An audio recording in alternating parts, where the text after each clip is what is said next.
You think your friends support your financial goals? You're wrong. Your friends are the number one reason you're broke. And the worst part, they're doing it on purpose. Not because they're evil, but because keeping you poor keeps them comfortable. I'm about to show you the exact math of how your social circle is costing you lakhs of rupees every single year. And by the end of this video, you'll know if you need new friends or just better boundaries. Let's break it down. Here's how the trap works. You're trying to build wealth. You set a budget. You start saying no to expensive plans. Then the guilt trip begins.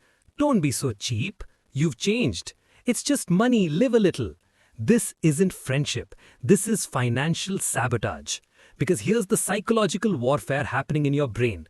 When you say no to that 3,000 rupee dinner, you're not just declining food. You're risking rejection. You're facing FOMO. You're battling the fear of being left out. So you cave in, you swipe the card, you justify it as investing in relationships. But you're not investing, you're bleeding. Every birthday dinner you can't afford, every wedding you put on credit, every just this one trip that happens twice a month. You're not building memories, you're building debt. And your friends, they're not encouraging you to save, they're encouraging you to suffer. Because if you break free and build wealth, their lifestyle looks pathetic by comparison. Misery doesn't just love company, it demands it. Let me show you the numbers that'll make you sick. The average person in their 20s spends on friends. Birthday celebrations, 12 events a year at 4,000 rupees each. That's 48,000 yearly. Weddings, 3 weddings annually. Bachelor parties, gifts, outfits, travel, 20,000 per wedding. That's 60,000. Just this one's expenses? Concerts, weekend trips, fancy brunches, 6,000 monthly. That's 72,000 yearly. Lifestyle inflation, upgrading to match your promoted friend's spending, 8,000 monthly extra. That's 96,000 yearly. Total friend tax, 2,76,000 rupees every single year. Now here's where it gets brutal. If you invested that money instead at 12% returns for 20 years, you'd have 2 crore 16 lakh rupees. Read that again, 2 crore 16 lakh rupees. But you didn't invest it, you spent it on people who'll forget you exist the moment you stop paying.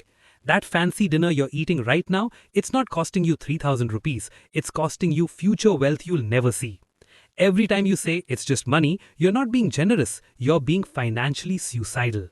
The math doesn't lie, but your friends do. So, here's how you escape the friend tax without becoming a hermit. Step 1. Set the boundary once. Tell your circle, I'm focusing on financial goals for the next year. I'm cutting expensive plans. One announcement, that's it. Real friends respect boundaries. Fake friends attack them. Step 2. Offer cheaper alternatives every time. Fancy restaurant? Let's do a potluck at my place. Goa trip? Camping costs 1/4 and creates better stories. If they reject every affordable option, they don't want you, they want your wallet. Step 3. Calculate the opportunity cost before saying yes. Before any expense, ask, what could this money become in 10 years? 3,000 today could be worth 30,000 tomorrow. Is this dinner worth 30,000? Usually it's not.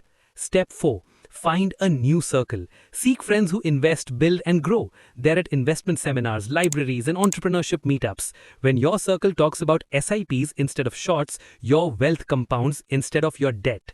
Step 5. Track your friend tax monthly. Every rupee you spend keeping up appearances goes in a spreadsheet. Watch that number. It'll horrify you into action.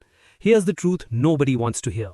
Real friends don't need your money, they need your success. Fake friends need you broke so they don't feel bad about being broke. You can't build wealth while funding other people's lifestyles. So, here's my question for you, and I want you to answer honestly in the comments. How much are you spending yearly on friends who wouldn't lend you 10,000 rupees in an emergency?